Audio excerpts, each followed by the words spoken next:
Today, we're diving into a story that has echoed through millennia, a truly powerful narrative about faith, about impossible tests, and about a kind of devotion that's hard to even wrap your head around.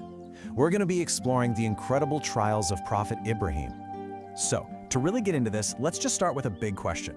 What do you think is the greatest test of faith? Is it enduring hardship?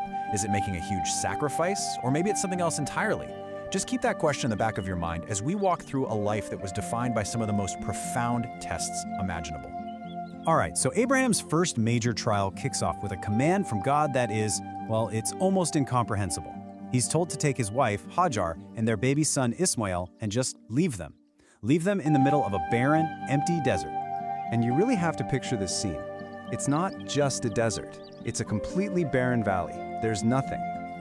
The only things Ibrahim leaves them with are a small bag of dates and a single skin of water. That's barely enough to last a couple of days. So right from the get-go, this is a test of absolute, terrifying trust. And of course, the inevitable happens. The water runs out. The baby, Ismail, starts crying from thirst, and you can just imagine the panic that sets in for Hajar. Her mother's instinct just completely takes over, and she starts this desperate search for any kind of help in this desolate, empty landscape. What she does next is just this act of pure physical and emotional endurance. She runs back and forth between two small hills, Al-Safa and Al-Marwa, a total of 7 times. And each run is just this frantic, desperate search for any sign of life, any water, anything. But every single time, she finds nothing. And just as Hajar collapses, totally exhausted and spent, a miracle occurs.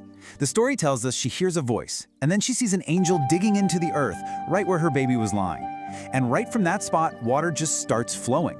This right here is the origin of the sacred well of Zamzam. It saves their lives, and, believe it or not, eventually transforms that barren valley into the thriving city we now know as Mecca. Okay, so fast forward a few years. The baby, Ismail, has grown into a strong young man, and he's reunited with his father. But just when it seems like things are finally peaceful, Abraham is faced with a second test. And this one is almost unimaginable in its emotional weight. It starts with a dream. One night, Ibrahim dreams he is sacrificing his own beloved son.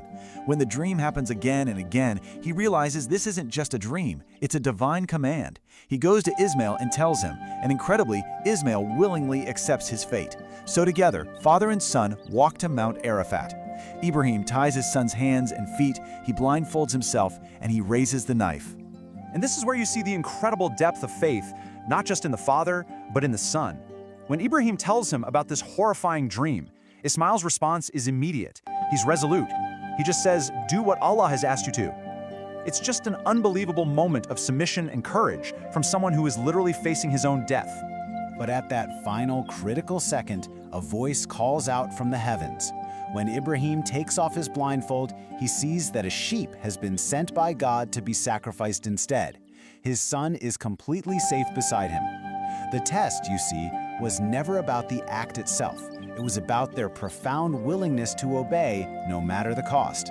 So after this unbelievable trial of sacrifice, their mission shifts from a test of destruction to a task of creation. Because they prove their devotion, Ibrahim and Ismail get a new command: to build a house dedicated to the worship of the one God, a place that was destined to become a spiritual center for all time.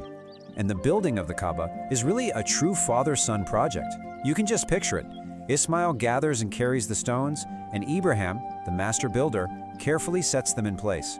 They work together, side by side, raising the walls of this simple, cube-shaped building, stone by stone, in this powerful act of shared purpose.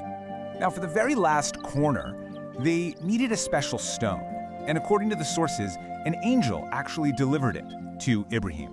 This stone, which we know as the Black Stone, is said to have come from paradise with Adam. And get this, it was originally pure white, but over the centuries it turned black, absorbing the sins of all the people who touched it.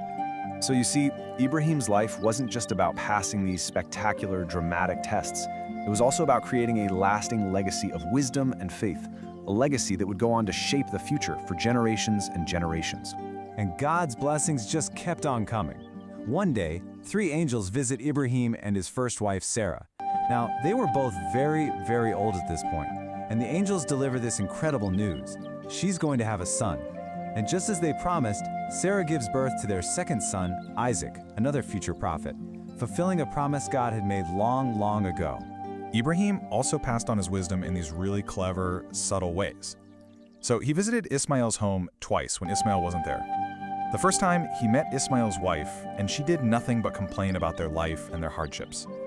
Ibrahim left a message for Ismail to change the threshold of the gate, which Ismail knew was secret code for "you should divorce her." The second time he visited, Ismail's new wife expressed nothing but gratitude. So this time the message was, keep the threshold firm, a beautiful metaphor for a good, grateful partner. After such a long, truly extraordinary life, one filled with challenges that would break pretty much anyone else, Prophet Ibrahim passed away at the ripe old age of 175. His entire journey was really a testament to a faith that simply never wavered, no matter how severe the test. And all of this brings us to one final thought. That whole story about the threshold, it was such a powerful metaphor for a person's character, for the foundation of a home. And it really makes you wonder, right? What are the modern thresholds in our own lives? You know, the principles, the relationships, the core values that we are being asked to protect. That's really the enduring question that Ibrahim's legacy leaves for all of us.